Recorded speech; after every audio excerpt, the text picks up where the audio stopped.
Yeah, I think the Seafood Operations course represents really a point of difference in some of the training we've been doing in the Torres Strait Marine Safety Program, where our program in the past, and indeed other programs, have focused a lot on individual outcomes. The Seafood Operations course really is designed to build capacity within industry in Torres Strait rather than focusing on individual outcomes.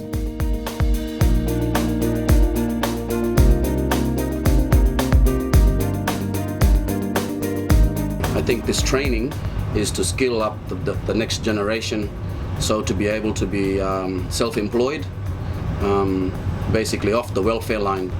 It's more of the contemporary skills that provide you with a sense of safety in the operations that we do, and I think that it's gold made to be able to do the training and to have those skills, and then to have that certification, which basically gives the next generation, I guess, a ticket to the world in the maritime industry.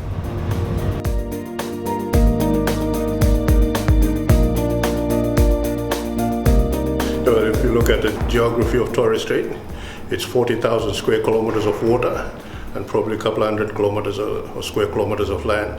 So any development or future economic stuff has got to happen in the sea. And fisheries, especially the crayfish sector, our boys take a bigger part in than the other sort of prawning or finfish. So for the future of Torres Strait economic development by our people will depend on the sea. Well, of course, if you have an industry based in the sea, safety comes first. So that's why we partnered with other organizations to bring safety into the fishing industry.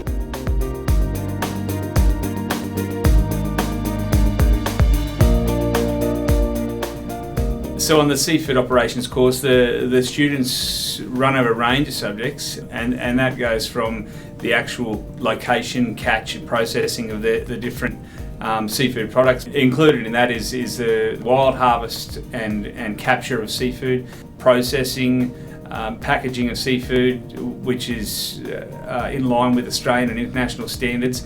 Also into marketing approaches to industry, how those smaller businesses, the businesses that we find in Torres Strait, might be run, how the individuals can work together in co-op operations to better sell the product in Torres Strait.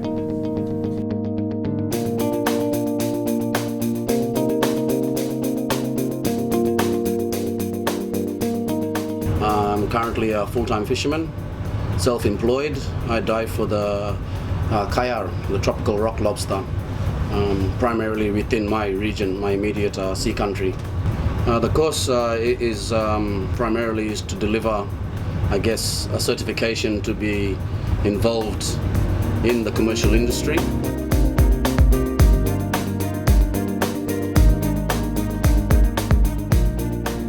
A standout for us is really, it's been pleasing to see a young fella, Stan Anstey, come through both the Coxswains and MEDT course and into the Seafood Operations course. Indeed now works for AMC in the delivery of this training. So Stan's as heavily involved in the delivery of training to Torres Strait Islanders as any of the other AMSA and program partner staff. Well, my role is to help out the teachers and with communication and just keep everybody on track.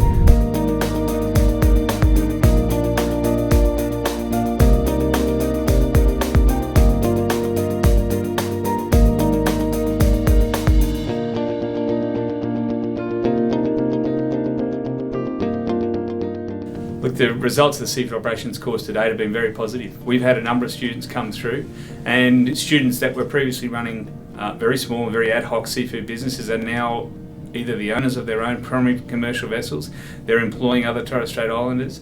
There are applications with the local funding bodies at the moment to set up onshore facilities for both processing, holding, and domestic and international export. We've seen a few of these men and women come through and get jobs out of this training program. But the second thing is that they go and become sole operators, buying their own businesses or getting loans from TSRA and starting their own businesses. And that has a flow-on effect. They become owners of businesses, then they employ others who may not have gone through this training, but they can train those, and if in the future those people want to go into this training, they can. impact is that there's wages created that come into the industry from outside that is not government funding. It's definitely a very, very, very good thing for the next generation, and I hope this type of training continues well into the future, so that we don't have that welfare mentality or that unsafety practices happening in the industry.